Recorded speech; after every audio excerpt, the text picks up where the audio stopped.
आजको मौसम चाहिँ यस्तै भयो, पानी परेर रहिएन। 4 बजिसकेछ, पानी चाहिँ दिनभरै पर्यो। मेरो देवालाई दाउरा ल्याउनु सघाउनु पर्यो भनेर जाँदैछु। देवा चाहिँ गोठमै हुनुहुन्छ। त्यो चाहिँ मेरो ओडा। अहिले पानी परिहालेछ भने ओड्ने, नभए दाउरा बोक्दा छाप्ने। अब मौसम यस्तै भइबस्यो नि, मेरो गोठबाटै फर्काइ हुन्छ। पाटेनागीसम्म चाहिँ पुग्छु भन्ने थियो, तर पानी परेको परै गर्दैछ।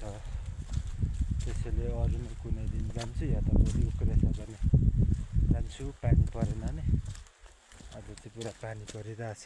फुलको नाम कसैले थाहा छ भने भनिदिनु होला। यो चाहिँ एउटा फुल हो, यो यत्तिकै बारीतिर पलाउँछ। हामी चाहिँ पहिला गोठ बस्दाखेरि यसरी खेल्थ्यौँ टिप्दै।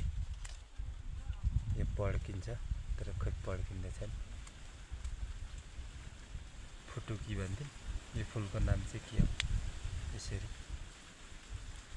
पड्किन्छ। त्यो साथीहरूमा चाहिँ गोठबाट निस्किसकेँ। गोठ चाहिँ हाम्रो यहाँ तल हो।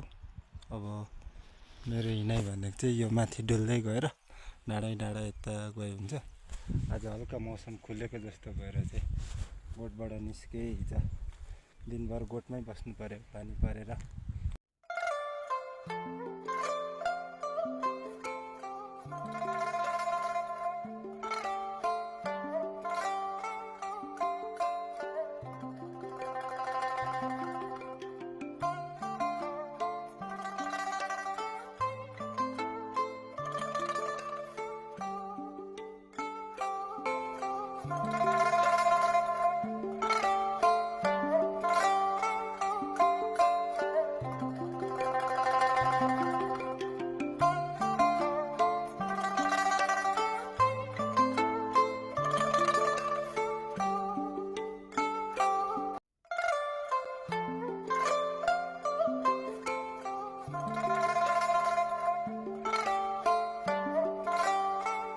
छु अहिले यहाँ नागढुङ्गा।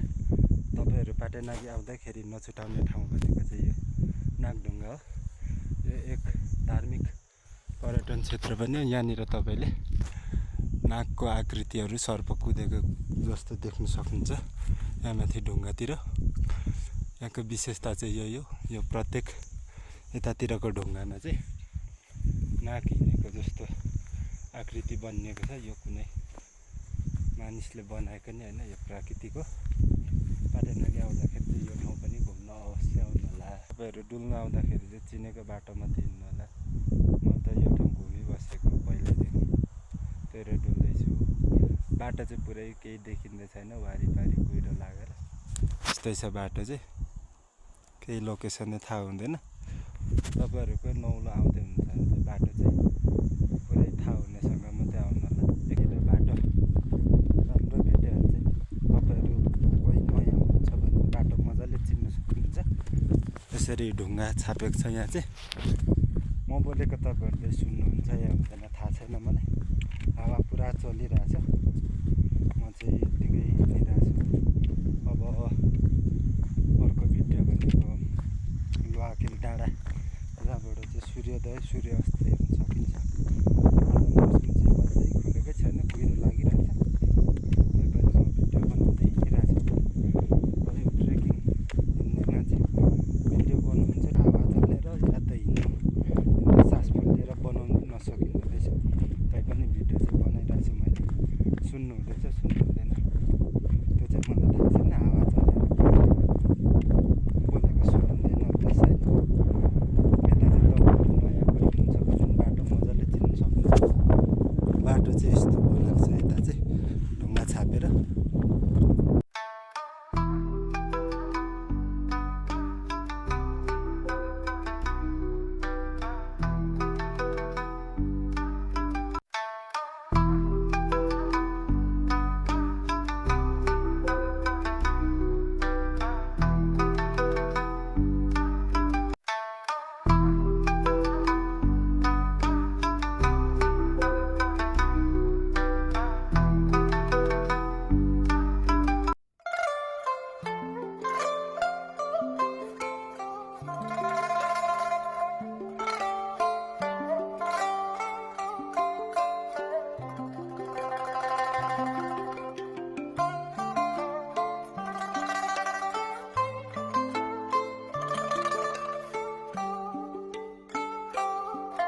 अलि माथि डाँडातिर चाहिँ हावा धेर चलेकोले उँभो बस्नु मिलेन र मैले चाहिँ बस्ने यहाँ निर्णय गरेँ।